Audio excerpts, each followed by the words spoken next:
But I need the other one, the black and gold one. Bro, you're not playing. You're not playing. No, it's gonna be sick, man. Did you buy this like a second-hand turbo kit or something? No, so basically I went Lancashire and I bought the engine and the cheap turbo setup already on it, and it come with a gearbox. But what he didn't say was that the bearings at the bottom was like on its last legs. On the bottom, the crankshaft bearing. Yeah. So we drained the oil, it was fresh, and then when we took the oil filter out, I'll show you right now. Catastrophic, mate. I was gonna go and get my money back.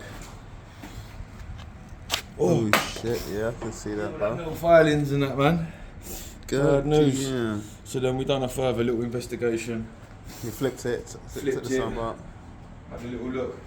Just caught it in time, so he must have heard the noise. But the bottom shim there, the bearing, when its last leg, it was at the final bit where It's about to spin. Yeah, exactly that.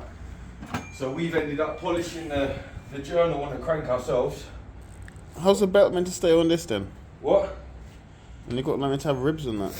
No, not on that one there. The old one, though.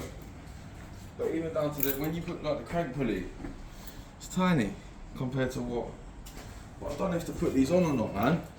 I think I might It's just a leave lighter it. pulley. Because look, Yeah, this it's is a a big lighter shield, pulley. isn't it? So it might be the same But size. it's, yeah, I suppose when you look at the belt, I suppose from the inside, yeah, okay, yeah. But even so, I don't know, man. Got to stay away from this aftermarket stuff. This head gasket looks huge as well, It's bro. got the space in there. So basically, the only reason I bought it is because it's got the strip cams in it. 268 strip cams. They was 1,200 quid. I picked this up for 1,500. So with the turbo, the cams and that, I currently warranted my money anyway. Yeah. And I got a spare gearbox out of it as well. Did it do anything to the gearbox? No. Not that I know of. But obviously I've started putting some of my old stuff back, so like Back in the day. cover, my throttle body I've had to put on. A couple little bits.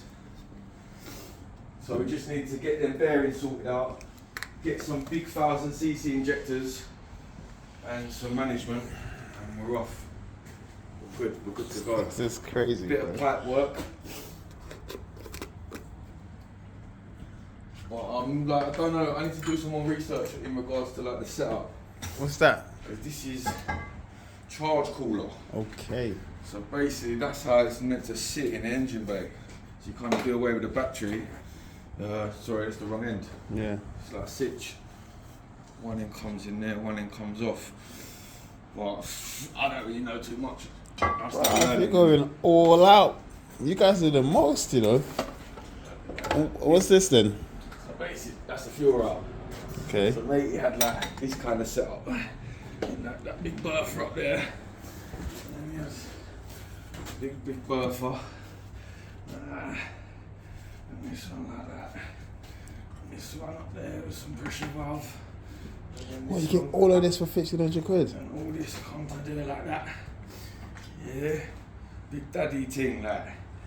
It's Yo. gonna be like, say like this. Obviously I'm gonna run that so it kind of goes in sitch. Nice and short, everything's short. But then, obviously that needs to be an exhaust really, but You're gonna it go kinda out. looks sick now as it is, so I just put it like that. Gonna fly out this hot with a bonnet. What? But we still need, ideally we need gearbox, limited slip diff. Still got money to throw it at, but kind of see the deadline now at the end. Yeah. Finally, now it's painted and whatnot. Yeah. It's fresh. Yeah, as light at well. the end of the tunnel. Fresh. I know this one's fresh. Fast. Yes, bro.